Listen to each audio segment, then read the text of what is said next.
Hi there everybody, welcome, namaste, it's Nick here. And today I'd like to offer you a way to explore changing the way you think about cancer. Now, this may seem like a really big, heavy, or somewhat fake kind of video about how you're just going to go from thinking about cancer, which is obviously a scary and quite a daunting subject, to go from that feeling into feeling something positive about it in a genuine way. And I know that there is a whole kind of new age industry out there about, positive affirmations or seeing the best in things, being grateful for what is. And, there's some truth in the benefits to doing that, but many people don't know the process and what part is missing in that process when they try to do it. So I'm going to talk a little bit about my process in changing a way of thinking about my own cancer, my own diagnosis, that immediately when I first got the diagnosis and immediately I got that call was really doom and gloom and oh my God, how much time do I have to live? And it started this whole cascade into, was I in fact doing my life purpose if I was going to have this moment that was going to be finite coming to me pretty soon or quickly, or sooner than I would have liked, let's just say. So taking that state and moving to where I am now, and this is 3 or 4 months later, into a place where my relationship with that thought, that process has changed. So how can we go from one to the other? And again, many of our positive affirmations thinking is just like, flip a pancake. Like, here I am this side, I'm thinking something negative, I'm in fear, I'm worried, I'm concerned, it's a really serious thing that's just happened to me, to, oh, everything's okay, I can manage, and it's actually somewhat positive. It can often feel like when we hear other people talk about this, either they are trying to hypnotize, like the only way to get that kind of, mental change would be through something like hypnosis or being brainwashed or being in some kind of cult. And when I try and do these positive affirmations, that's what it feels like. It doesn't feel genuine. It feels icky. It feels fakey.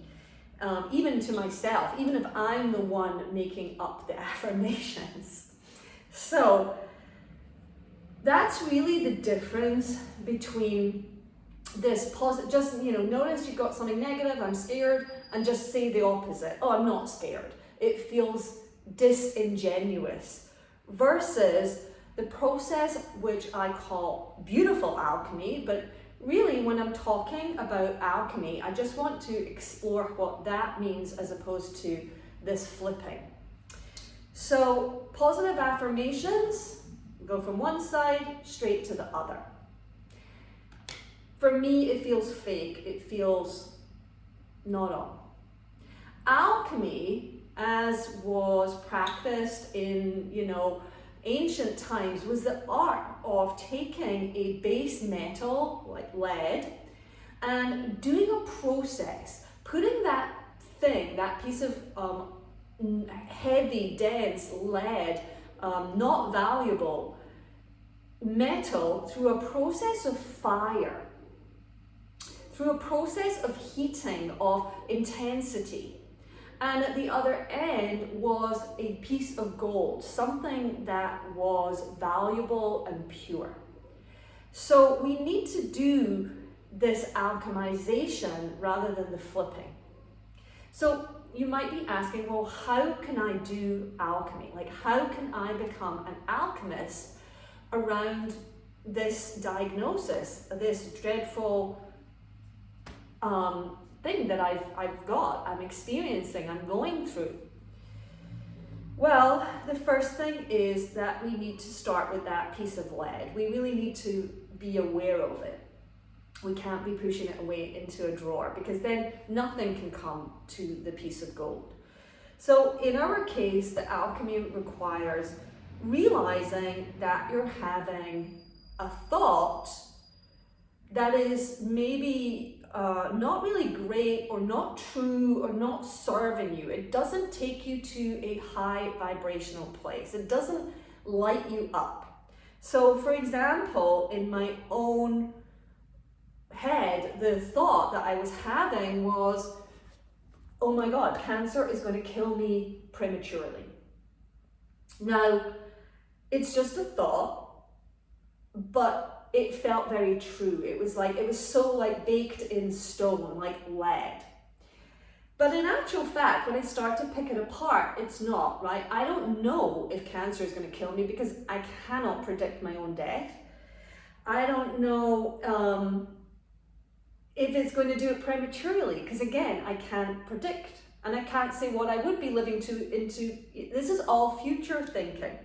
So that thought, cancer is going to kill me prematurely, it can't be measured. It can't be empirically said to be true.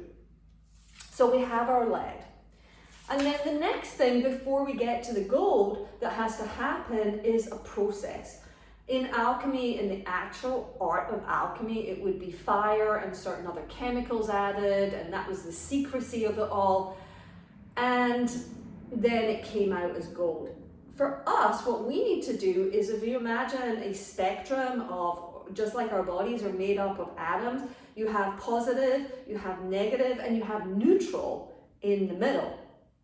So for us to be able to go from lead all the way over to gold, we need to go through that neutral place. And that neutral place is, well, it's something that we all have.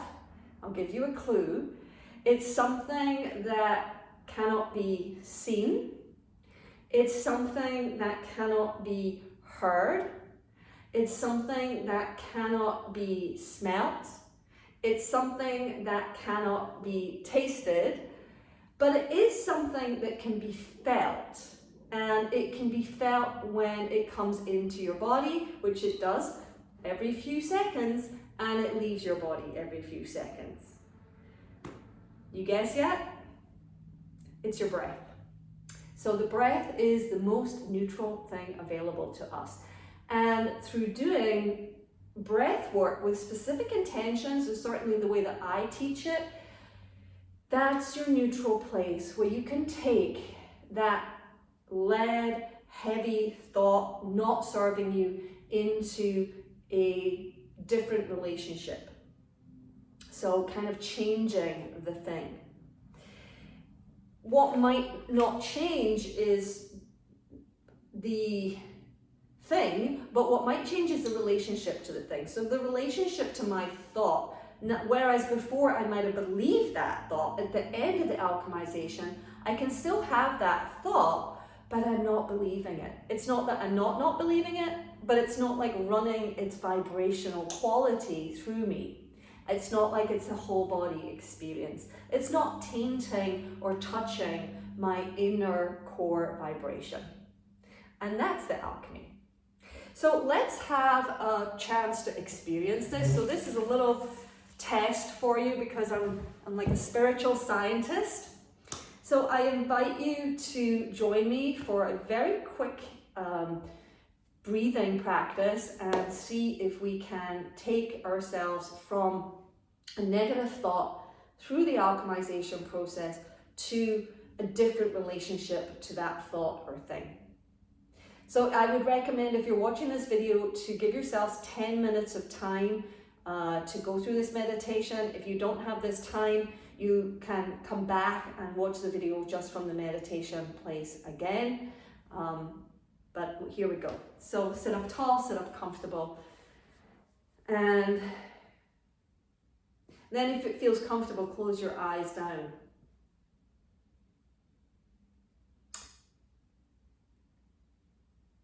And just telling yourself and realizing to yourself that you are present, that you are presenting. And notice how you are presenting.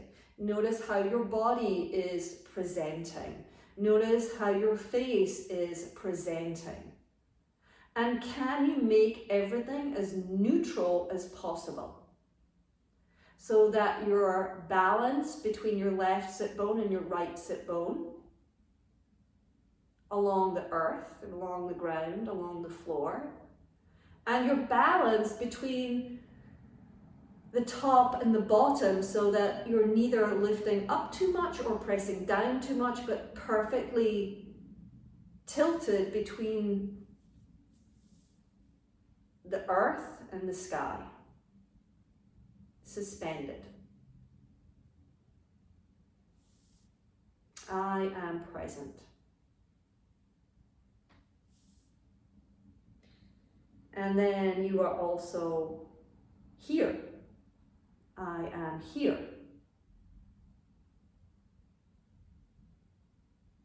You're not elsewhere, you're here.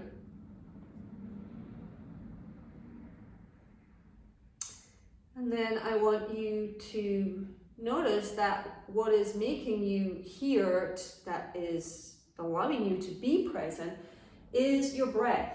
I am breath. That breath is what is creating you to live, to be animated, to feed your body with oxygen and with the life force that sits on the breath. I am breath, I am breathing.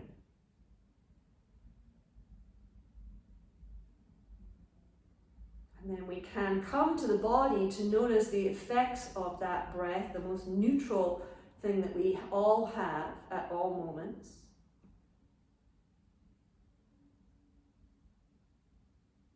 So as if you could look down into your own body, place your inner eyes on your chest, your shoulder girdle, that whole band, and notice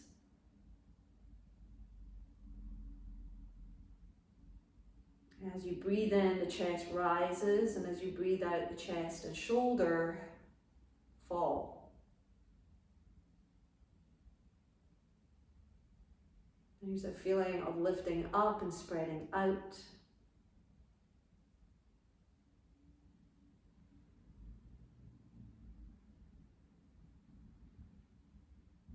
And as this rise and fall happens in the upper part of the body, so there's also expansion and softening back in the lower part of the body, in the lower abdomen, the belly.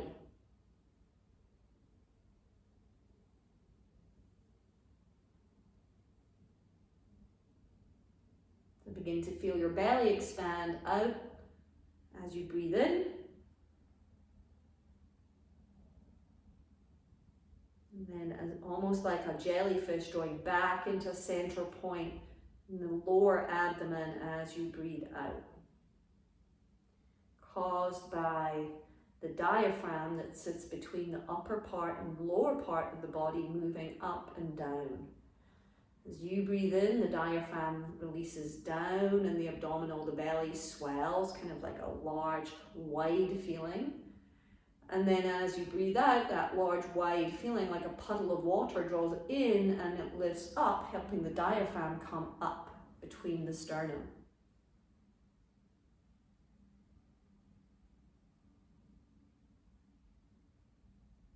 Inhale and exhale.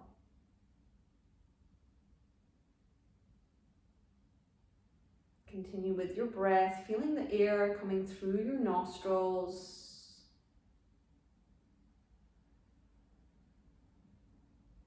Causing this ripple in the body and then exiting through the nostrils. Focus continuously on the breath in the nostrils.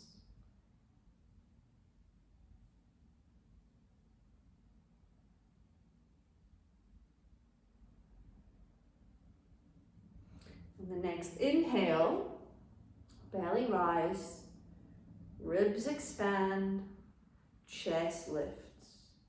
Coming to the top of the breath, just below your throat. And then on the exhale, the throat relaxes, the chest deflates, the ribs come together, the belly gently draws back and in.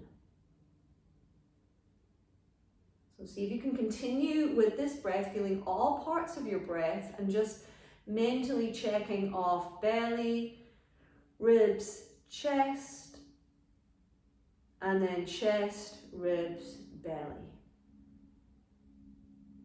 Belly, ribs, chest, chest, ribs, belly. Do another round.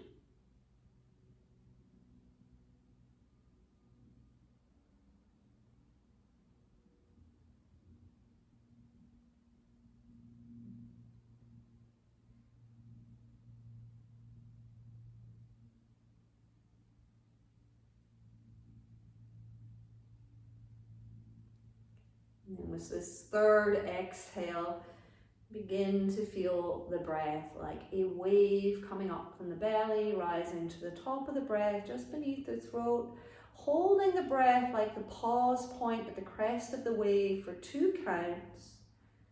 And then gently the breath releases down and away like a wave from the chest to the belly, drawing back and out to sea. Continue this wave-like breath rolling in and up, cresting for 2, rolling down and out, fully emptied, resting for 2. Feeling this fluidity of the breath as it rises up, lowers down,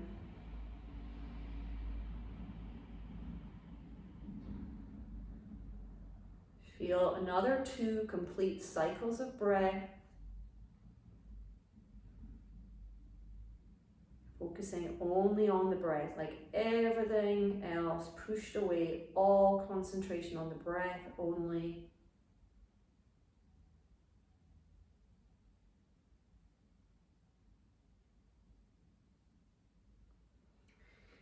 And now just relax that full, complete breath.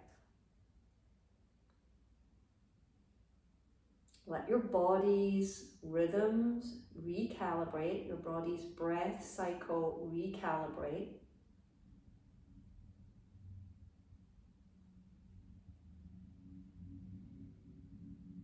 Feel calmness.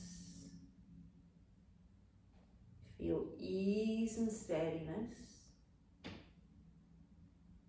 Relax any tension in the face, and can you just be suspended in this place for the next minute or 2? Just suspended in total neutrality,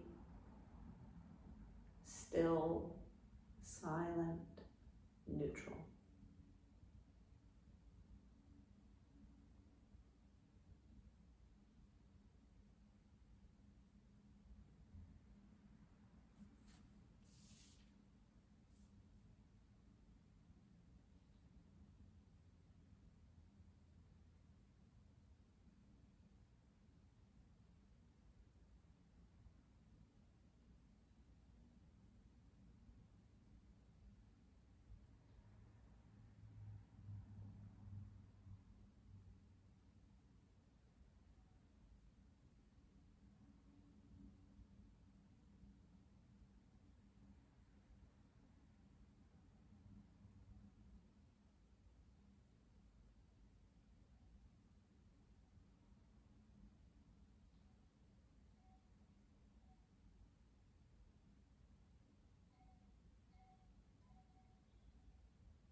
I'd like you just to drop your chin, and before you open your eyes and come out of the meditation, Just imagine that thought that you had, whatever that thought was, that it was written on a sign, like you were seeing it out in the world.